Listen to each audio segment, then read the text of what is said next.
Danny Flexen here for Seconds Out and Sportsbet TV with Callum Smith. Callum, we're here at the press conference for your 5 weeks to go now for your WBSS final against George Groves. Has it felt like a really long wait for you with the injuries and the delays? Yeah, no, regardless of this injury, I feel like the world title's been a long wait. Regardless, I feel now it's become mandatory for the WBC a long time, and there's a lot of messing around. But the only worry for me was that it wouldn't be George Groves in the final. As long as I knew it was George Groves, then the wait wasn't really a problem. The minute I thought George was going to leave and take his world title with him, then it was like the world title was avoiding me again. But the fact that it's George, it could have been any month, and I'd have been pleased. Talking about that, you've obviously had opportunities at world title fights, eliminators and so on in the past. Now that you've been through the tournament, you've seen how it's grown in popularity, and you've got this big all-British fight in the final, even though it's not in Britain. Do you feel like now you've vindicated your choice? Yeah, definitely. Signing off for this tournament was probably the best career move I've made. It was given to me, and there was a lot of will it work, won't it work. There was a lot of question marks over it, and it wasn't the easiest of the decisions. I had a WBC world title fight there.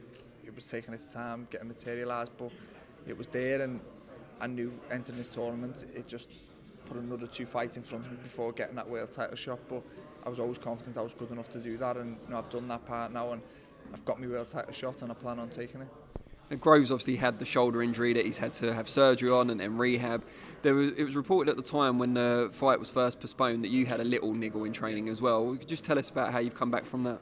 Yeah, I got back in training. I was obviously ticking over, and I had a little niggle in my wrist, and when I got a scan on, and it was fine. I just needed a little bit rest. So when I knew George was struggling to make the date, and the extra few weeks would have benefited me, but they put it back to September, and I think that suits both teams, and we'll get a fight with 200% fighters, which I think is the final people wanted to see and the public wanted to see, and it's definitely the final that I wanted.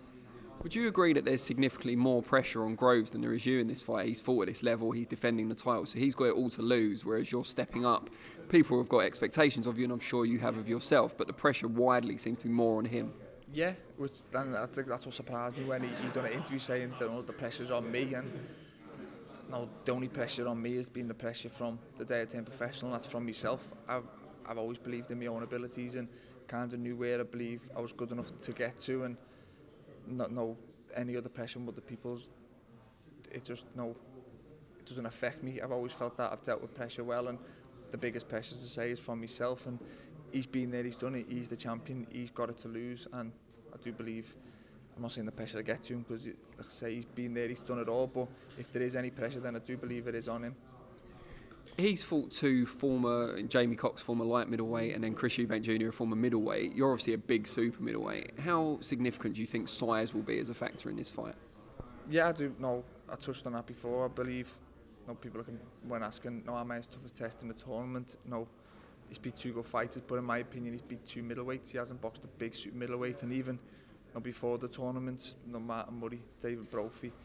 It's been a while since he's boxed a very big super middle. I think it was Badu Jack, probably the last one, and that didn't go to plan for him. But he's a big super middleweight. I'm a big super middleweight, so it should be a good fight. I think stylistically it should gel pretty well, and 2 big punches. So I think it should be a good fight to watch for the fans. Fingers crossed.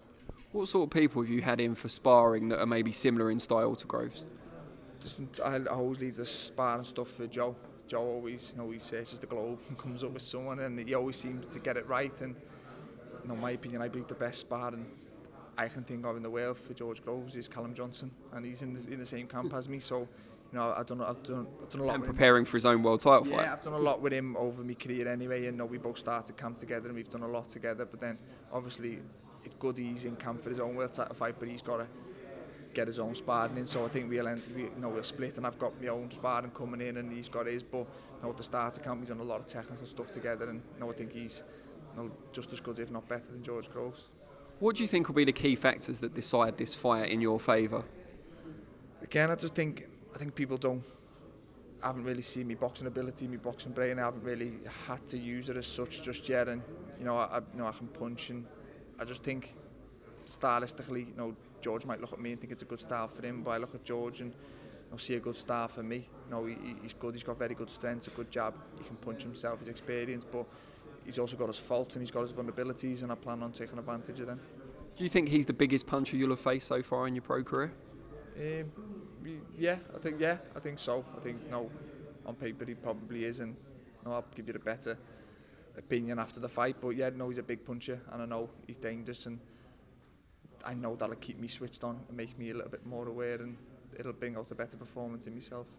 Have you had any conversations with Carl Froch at all? I know he's obviously fought Groves twice. You guys used to spar quite a lot together and were quite good friends. I just wondered if you discussed the fight with him. No, I haven't spoken to him for a while, especially since this fight was talked about. But no, I know a lot about George myself. I've seen him win a schoolboy title. I've seen him win a junior ABA title. I've seen him box for years, and since turning professional, I've followed him. And then when I turned professional, I kind of followed him a little bit more. I always kind of had the feeling, man, his or De Gale's paths would cross, and it turned out to be George, and I know a lot about him, and Joe's done a lot of studying on him, and I feel we've come up with the right game plan to get the job done. And there's no doubt in my mind, I want to ask you the same question, the winner of this becomes the best super middleweight in the world. Yeah, I agree. I think the ring got him 1, me 3 or something, but I think me beating him would put me, I think the other one with a shout would probably be Gilberto Ramirez, but I think his calibre opponent's probably letting him down a little bit at the minute, but he's a very good fighter. But yeah, I believe beating George puts me the best super middleweight on the planet, and that's where I've always wanted to be, and it's where I believe I'm good enough to be, and win over George Groves can put me there and tick that box. Brilliant, Callum. We really appreciate your time. Very much.